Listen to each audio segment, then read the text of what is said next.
As a Tennessee redneck, I wanted to bring up what is going on with Nico Iamaleava. Now, I'm not happy with it by any means. I respect what he did at Tennessee, but I think he's putting a little too much premium on what he did at Tennessee. Nico Iamaleava is not the reason we made the playoffs. Matter of fact, if you actually consider it, he's the reason for our performance since Dylan Sampson went down. Then a man that is getting paid the amount of money that Nico Iamaleava was should have been able to step up and not make it so embarrassing for the University of Tennessee. But he didn't. Now, I'm not saying that he wasn't a talented player. He isn't a talented player, but as a Tennessee redneck, I've got problems with his approach, and now that more information is coming out, I've decided I'm going to actually make a video. It's been a while since I made a video because of medical issues and because of technical issues, so we're going to get into this, and yeah, let's just do that. Hey folks, this is Paul with Redneck Sports. I want to thank you for viewing my video. And I want to give you one thought process. There was a famous coach at the University of Tennessee by the name of General Robert Neyland. He had 6 maxims, but number 2 maxim is what everybody should apply to their life. Play for and make the breaks. When one comes your way, score. That's how to live your life right there. First and foremost, yeah, Nico Iamaleava is a good player. Not a great player. I see potential in him, and I am sure many other coaches see potential in him. But what he did just cost him money. I'm going to. Now, there are going to be some schools that can actually meet his price. It's going to be narrow what schools actually attempt to meet his price. If he tries to go to an SEC school, well, they're going to have to get a waiver from the University of Tennessee, and good luck with that. UCLA seems to be where he might be headed. I don't really see him going to any Power 5 school that is going to really be giving him money. There's talk of Notre Dame, but he wouldn't be making that money, nor will he be making that first team QB1 situation. Marcus Freeman's got a quarterback. Marcus Freeman knows what he needs on that team. It looks like UCLA is possibly USC, but I don't think USC is really going to do it. UCLA is probably the only school that's Power 5 that can afford him that might actually do it. I could be mistaken, but he's hurt himself. He did something stupid. Okay, his team did something stupid. I keep hearing Team Nico. But here's the problem.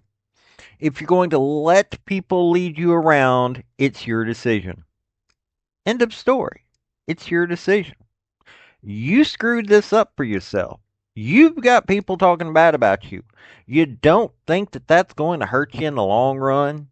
You probably don't, but that's the situation. And Tennesseans, especially East Tennesseans, because East Tennesseans are different than Middle and West Tennessee. We're a bunch of rednecks, a bunch of hillbillies.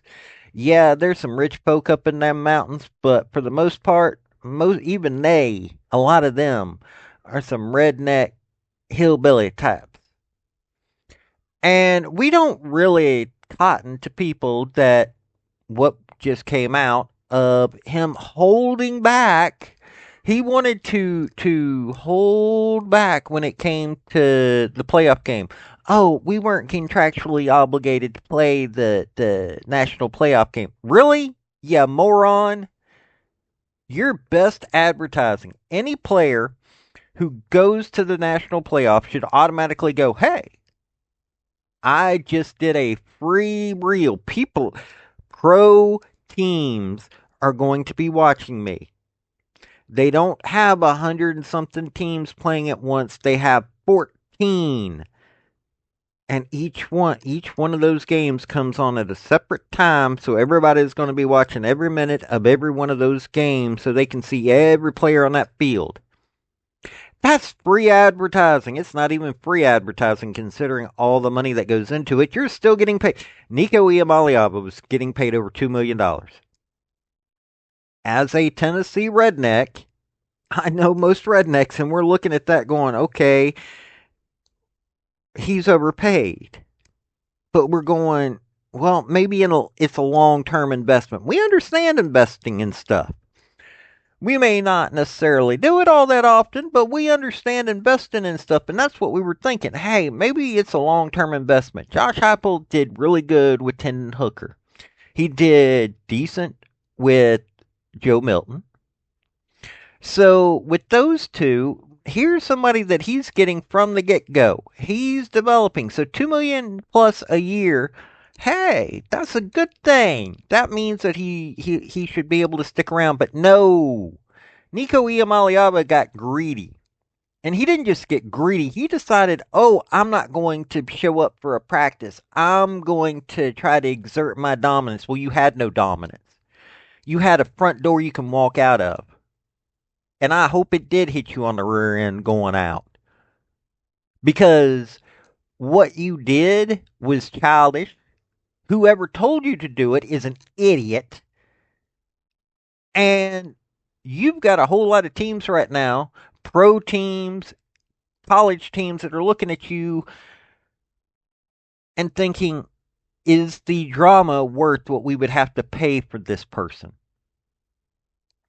That's what they're looking at. They're not looking, I heard some idiot, somebody I actually enjoy, that brought up skin color in this. There was no skin color in this decision. There were two colors that were involved. One was orange, the other was green. You're either playing for the orange or you're playing for the green. And Nico Iamaleava proved that he was playing for the green, not for the orange. And if he couldn't play for the orange, well, he didn't need to be there. I think it's about time that we stop. Okay, once in a while we have to fill in holes. Fine. Transfer portal, fine. But maybe it's time that we stop having players come in there to any school. Every school needs to do this and go, maybe it's time that we stop allowing these players to come in here. Every time that there's a demand, go buy. You might have a bad team for a little while, but you know what? Every time they ask for a raise, buy.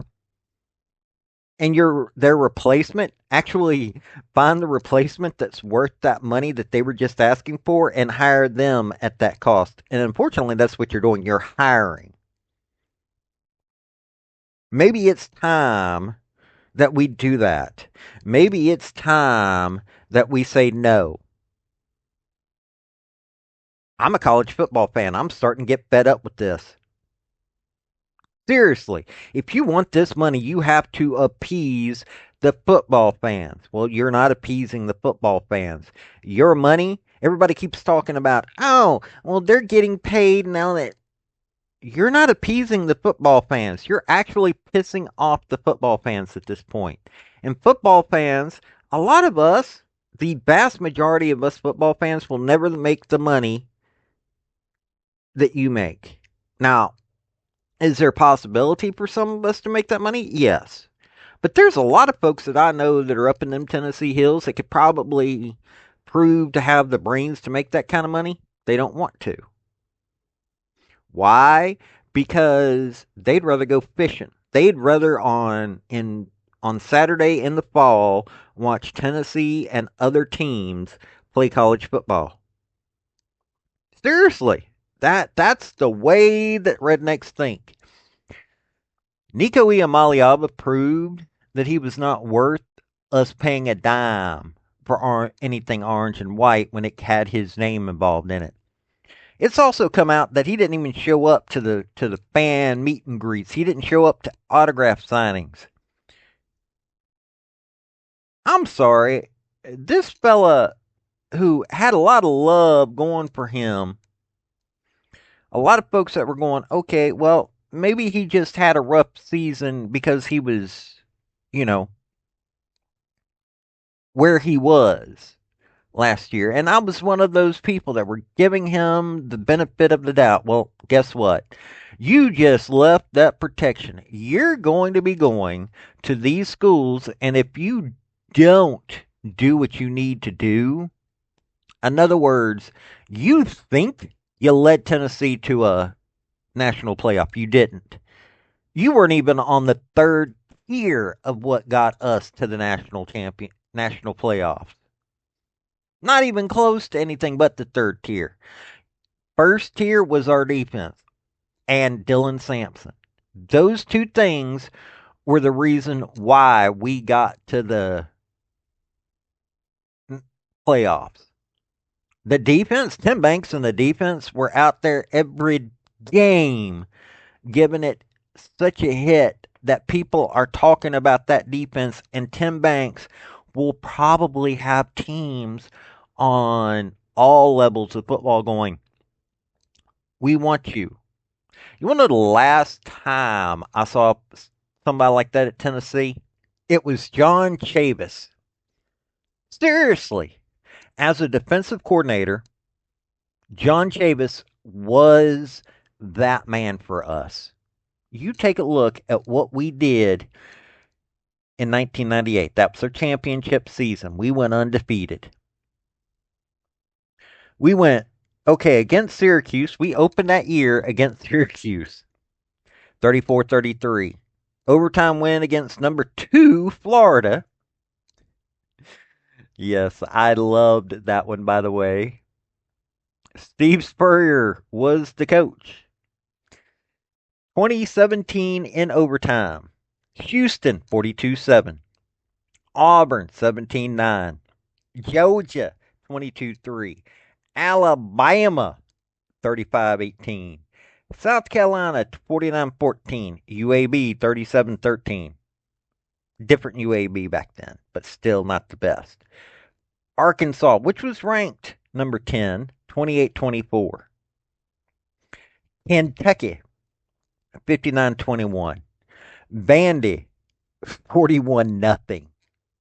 See, that one was a funny thing. 41-0 against Vandy. Yeah, y'all would have to understand. One of these days, I'll have to tell y'all. We went up against number 23 Mississippi State in the SEC championship that year. Think about that. Mississippi State, who went that year alone, went 8-5, but they were the SEC. They were the Western champion. They lost to Oklahoma State. They lost to LSU. They lost to Kentucky that year. So they only lost to 2 SEC teams. They lost to a Oklahoma State team that was decent, but it was strange. Then they lost to number 1 Tennessee. Then they lost to Texas, who, by the way, was not in the SEC that year. So Mississippi State was the Western Division, and they had lost 2 SEC teams against 2 SEC teams and an Oklahoma State team. And then we beat them 24-14. Then we beat Florida State, who was number 2 at the time that we beat them. So we beat 2 Florida teams who were ranked number 2 back then. I know you young folks did not know that. 23-16. Notice those scores. Think about that for a second. Syracuse, who was ranked 17th at the time, got 33 points. Okay, it was a really close one, but the team needed to wake up. Arkansas, they scored 24 against us. Kentucky scored 21. It was a decent Kentucky team back then. That was Hal Mumme, Mike Leach, the air raid, with Mike Major as the defensive coordinator. Hal Mumme had set up a good team. That was the last time that I saw the kind of defense that we have at Tennessee. Seriously. John Chavis. And then you had Dylan Sampson. Dylan Sampson broke the record for the most number of touchdowns scored by a Tennessee running back. A record that was set decades upon decades ago by a man that is a Tennessee legend. Dylan Sampson became a legend last year. On the second tier, we had the rest of the running game. We had a special teams that was doing pretty good. Third tier was Nico. Yes, I do rank him at the third tier on this. I really do.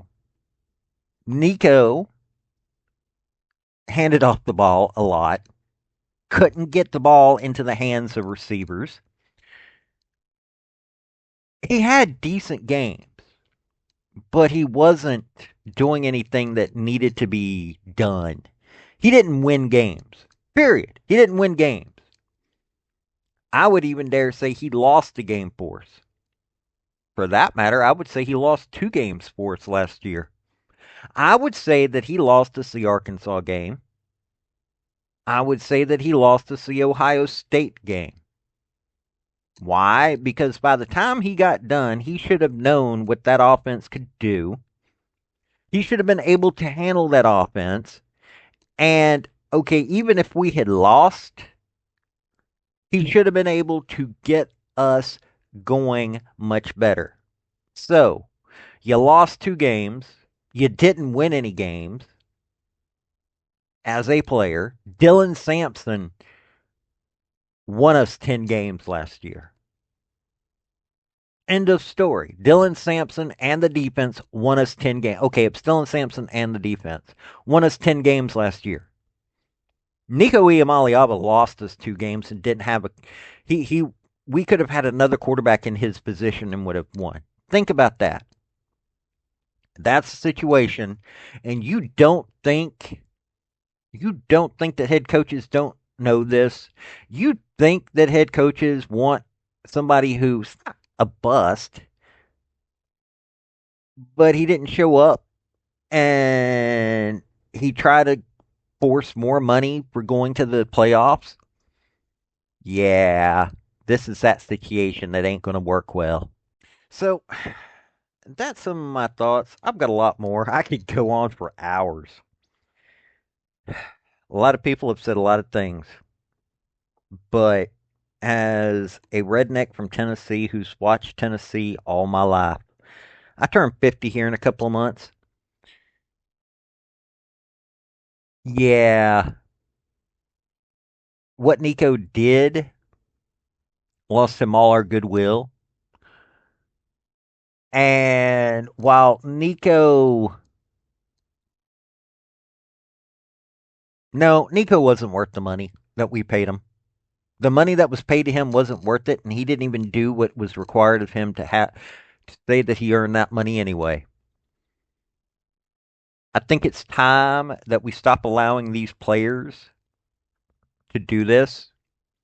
Nico Iamaleava could have been replaced last year with any quarterback that there are a group of 5 quarterbacks that I would have put in his spot.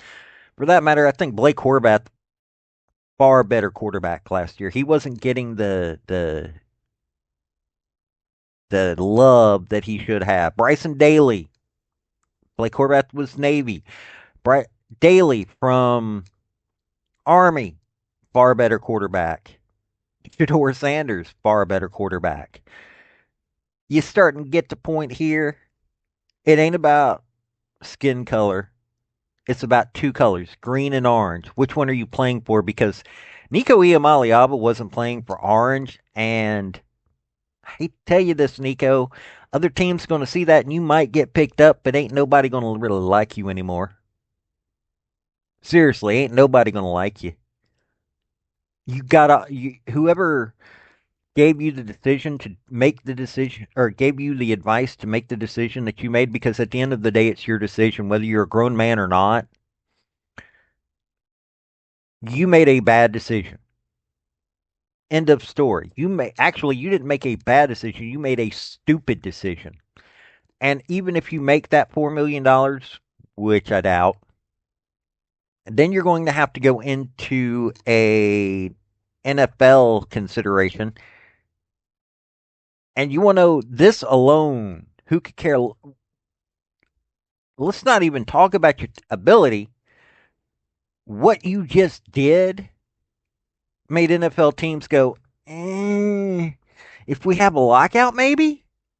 Seriously, that's what they're thinking. If we have a lockout, maybe we might consider him.